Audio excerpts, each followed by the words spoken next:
வணக்கம். தமிழ் ஃபுட் கார்னர்ல இன்னைக்கு முள்ளங்கி மசாலா ஃப்ரை பண்ண போறோம். இதனுடைய டேஸ்ட் ரொம்ப ரொம்ப சூப்பரா இருக்கும். இது எல்லா வகை குழம்பு சாதத்துக்கும் சைட் டிஷ்ஷா வச்சு சாப்பிடுறதுக்கு ரொம்ப அருமையா இருக்கும். முள்ளங்கியை வச்சு நீங்களும் ஒரு தடவை இதே மாதிரி ட்ரை பண்ணி பாருங்க.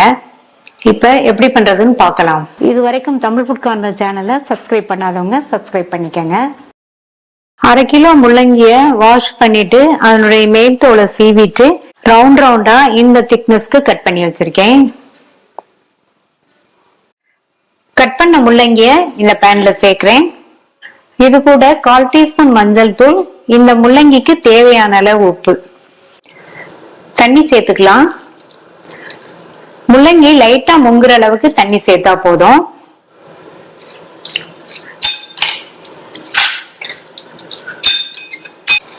மூடி வச்சிருங்க. முள்ளங்கி நல்லா சாஃப்டா வெந்து வரணும்.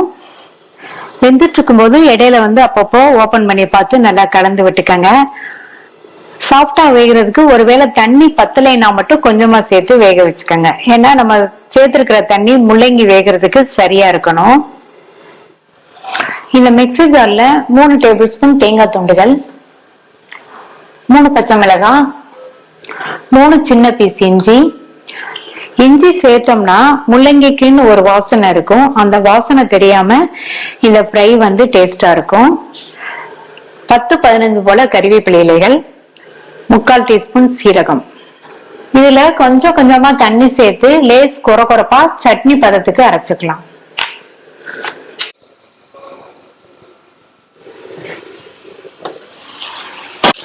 இப்ப முள்ளங்கி கரெக்டா வெந்துருச்சு. தண்ணியுமே வத்திருச்சு பாருங்க. இந்த அளவுக்கு கொஞ்சம் கூட தண்ணி இல்லாம வேக வச்சுக்கோங்க. இப்ப இதை தனியா எடுத்து வச்சுட்டு இந்த பேன்ல 2 டேபிள் ஸ்பூன் எண்ணெய் சூடானதும் இதுல 1 டீஸ்பூன் கடுகு, 1 டீஸ்பூன் கடலைப்பருப்பு, கூடவே 1 டீஸ்பூன் உளுந்தும் சேர்க்கிறேன்.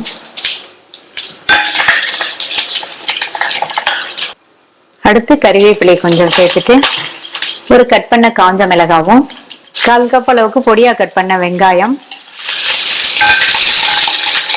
இந்த வெங்காயம் லைட்டா வதங்கட்டும். லைட்டா வதங்கினதும் அரைச்ச தேங்காய் கலவையை சேர்த்துட்டு இதுல 1 சிட்டிகை மஞ்சள் தூளும், இந்த மசாலாக்கு மட்டும் தேவையான அளவு உப்பு சேர்த்துக்கலாம். முள்ளங்கி வேக வைக்கும் போது உப்பு சேர்த்தோம். நல்லா கலந்து விட்டுருங்க. தேங்காய் விழுது சேர்த்து நல்லா மிக்ஸ் பண்ணியாச்சு. இதுல கொஞ்சமா மட்டும் தண்ணி சேர்த்து நல்லா கலந்து விட்டுருங்க. இந்த தேங்காய் கலவையோட பச்சை வாசனை போக 2-3 நிமிஷத்துக்கு வதங்கட்டும். இப்ப மசாலா வதங்கி அதனுடைய பச்சை வாசனை எல்லாம் போயிடுச்சு. வேக வச்ச முள்ளங்கியை சேர்க்கிறேன். முள்ளங்கிய மசாலாவோட நல்லா பிரட்டி விட்டுறலாம்.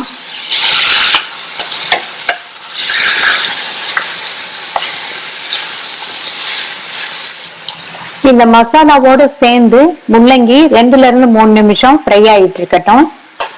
அப்பப்போ மட்டும் கலந்து விடுங்க. முள்ளங்கி மசாலாவோட சேர்ந்து நல்லா ஃப்ரை ஆயிடுச்சு பாருங்க.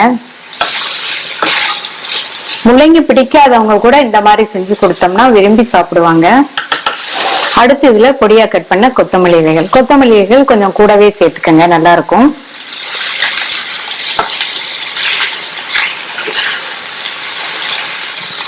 கொத்தமல்லி இலைகள் சேர்த்து நல்லா மிக்ஸ் பண்ணியாச்சு. அவ்வளவுதான், ஸ்டவ் ஆஃப் பண்ணிடலாம். வித்தியாசமான சுவையில சூப்பரா முள்ளங்கி மசாலா ஃப்ரை ரெடி ஆயிடுச்சு. ட்ரை பண்ணி பார்த்துட்டு உங்க கமெண்ட்ஸை சொல்லுங்க. தேங்க்யூ.